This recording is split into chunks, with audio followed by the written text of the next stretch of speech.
Olá, terceiro período, boa noite. Aqui é a professora Mariana Godinho. Vou passar para vocês aqui a nossa aula de número 4, que vai tratar sobre as gimnospermas. Falaremos características gerais desse grupo, que vai incluir aí as cicadófitas, ginkgófitas, coniferófitas e as guinetófitas. Então, vamos lá. Bom, primeiro vamos falar de características do grupo como um todo, depois nós vamos falar de cada um dos subgrupos, tá? No caso das divisões. Bem, elas têm flores incompletas, ou seja, sem perianto, sem pétalas e sem sépalas. A inflorescência do tipo estróbilo, elas não têm ovários, são sementes nuas, né? O mecanismo de polinização predominante é a animofilia, embora nós teremos alguns casos de entomofilia. A reprodução independente da água, porque neste caso, ou você tem animofilia ou você tem entomofilia. Elas são caracterizadas como braquiófitas porque elas têm feixes vasculares e, inclusive, são as maiores plantas do planeta, tanto em altura como também em porte, tá? Elas têm troncos com diâmetros gigantescos e isso proporciona também uma altura maior, né? E no seu ciclo reprodutivo, a fase dominante é a fase esporofítica, o esporófito, e a fase temporária é o gametófito. No caso, o gametófito, ele se restringe ao tubo polínico, no caso do masculino, e ao megaprotalo, no caso do feminino. Aqui a gente pode ver dois estróbilos, o masculino, que é esse mais fino, e o de baixo feminino, e aqui ao lado, sementes provindas do estróbilo feminino de uma araucária.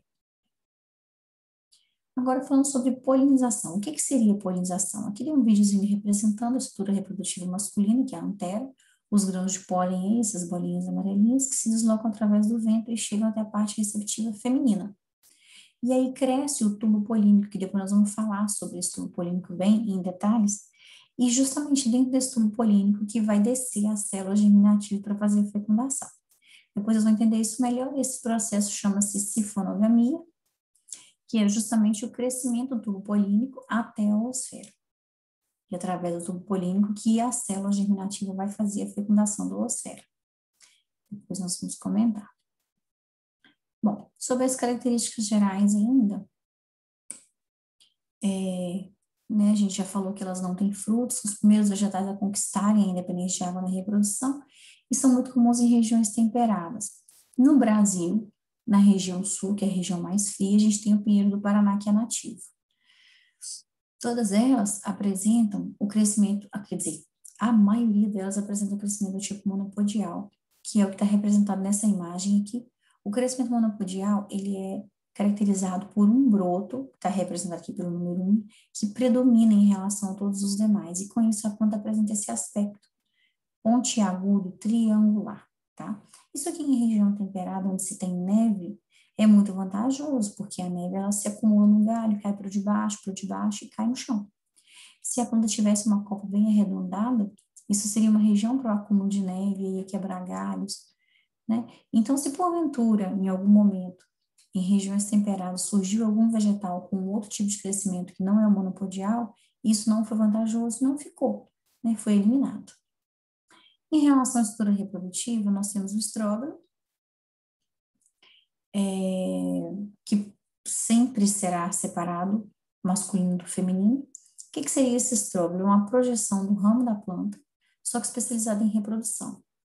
No caso, ele tem uma parte de caule e folhas modificadas, e cada uma dessas folhas possui ou estruturas reprodutivas masculinas, que vão produzir os grãos de pólen, ou então estruturas reprodutivas femininas, que vão armazenar os óvulos, que depois serão fecundados e se tornarão em sementes. Os estróbilos, eles têm estruturas, então, que são folhas modificadas, chamadas esporofilos.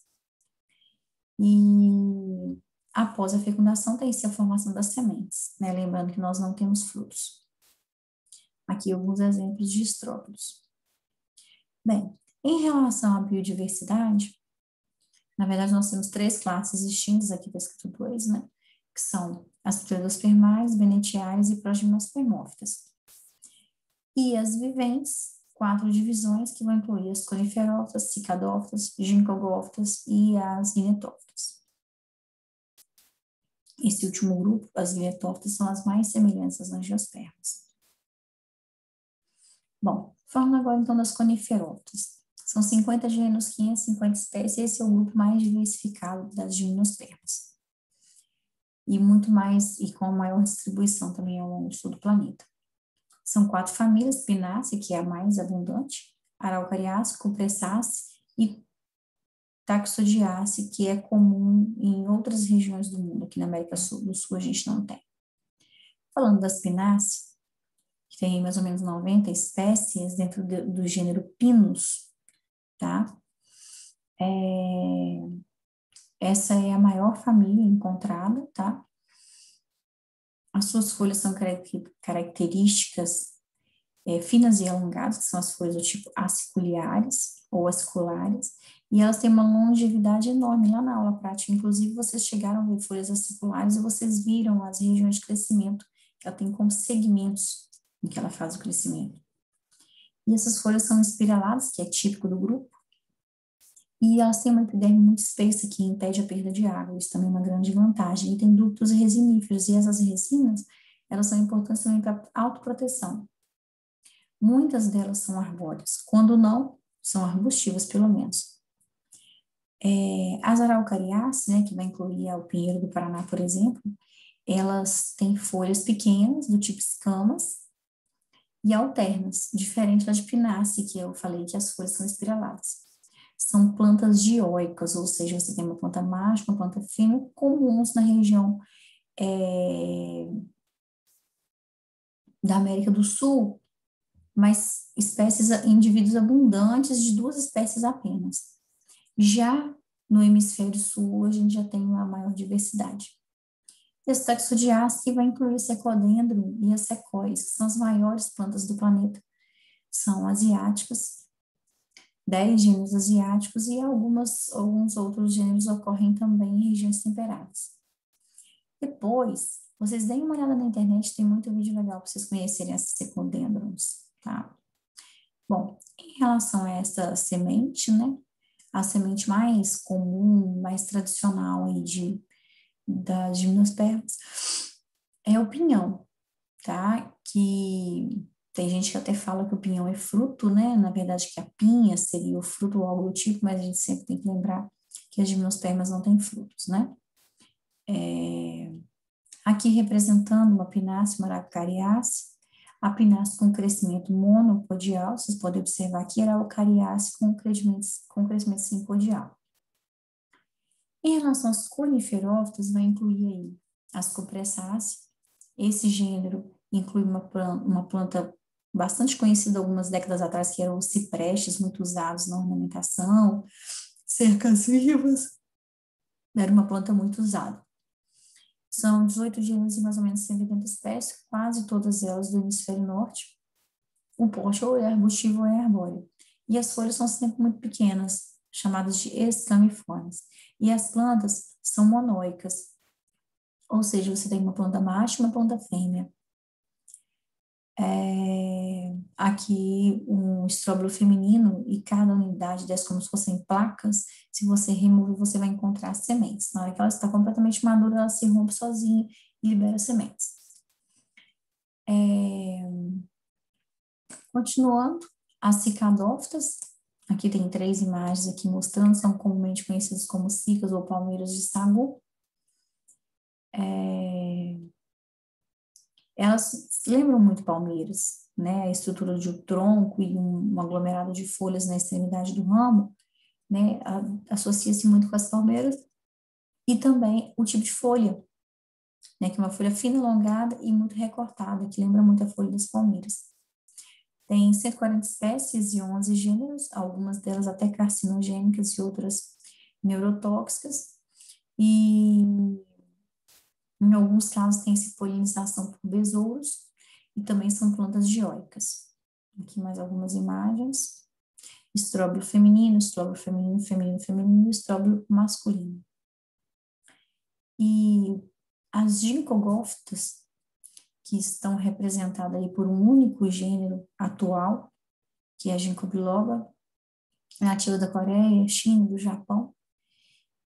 Já registrou-se indivíduos que com aí, aproximadamente 4.000 anos de idade. Então, é uma planta que tem uma história muito bonita, que tem um uso muito tradicional. As suas folhas são do tipo flabeladas, que lembram um leque, e com nervação dicotômica, que é um tipo de nervação bem raro aí entre os vegetais.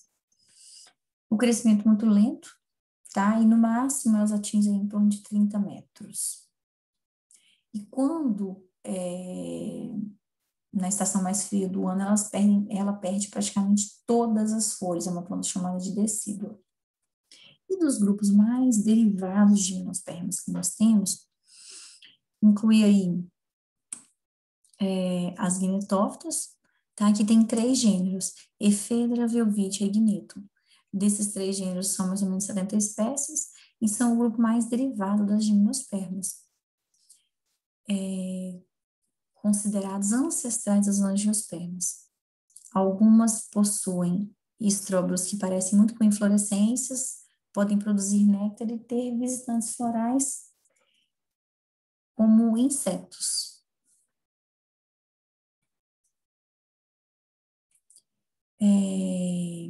Dentro desse grupo, tem um gênero que é chamado de Ephedra, que é caracterizado por arbustos que lembram inclusive a cavalinha, são muito usados na produção de produtos dietéticos, especialmente por acelerar o metabolismo e reduzir o apetite.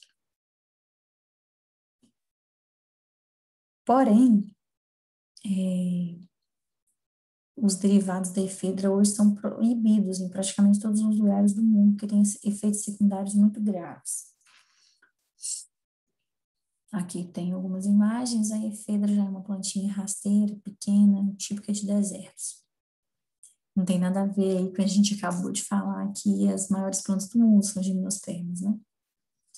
Mas seguindo o raciocínio que eu já havia falado com vocês, elas contam a mesma história evolutiva, em que se começa com plantas de pequeno porte, chega-se no topo da evolução com vegetais muito grandes, e aí se tem uma queda de novo para vegetais herbáceos.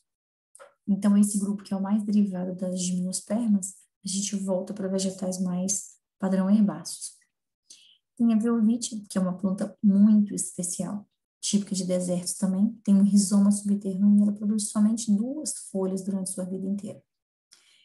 A grande característica dela é que a folha dela é como se fosse nosso cabelo, ela tem crescimento na base, que a gente chama de raiz do cabelo. Então, você pode cortar seu cabelo e ele vai continuar crescendo, né? Porque a sua raiz permite isso.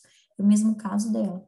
O brotamento da folha dela, o meristema da folha dela, ele está na base. Então, essa folha cresce, toca o chão de um deserto, por exemplo, se queima toda, morrem as pontas e ela está sempre rebrotando.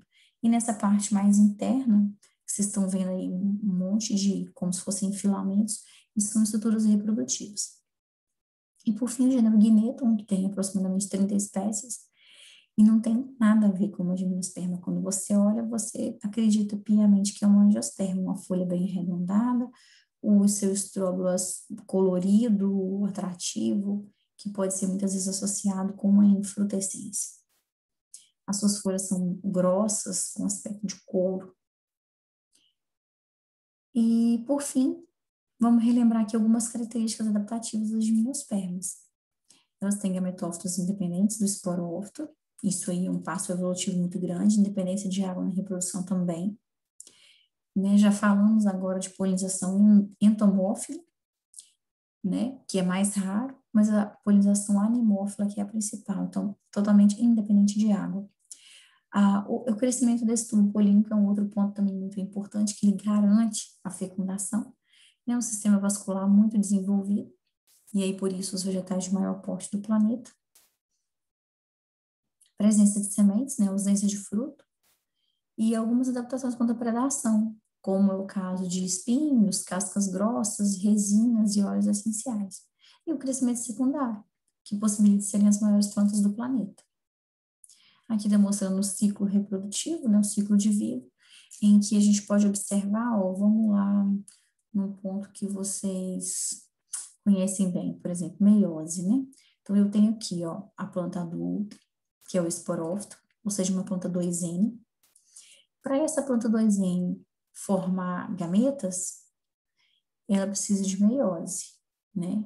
Então, tá aqui a meiose, formando aqui os microesporângios, que são os grãos de pólen, e os megaesporângios, que são os óvulos, e aí vai acontecer a fecundação.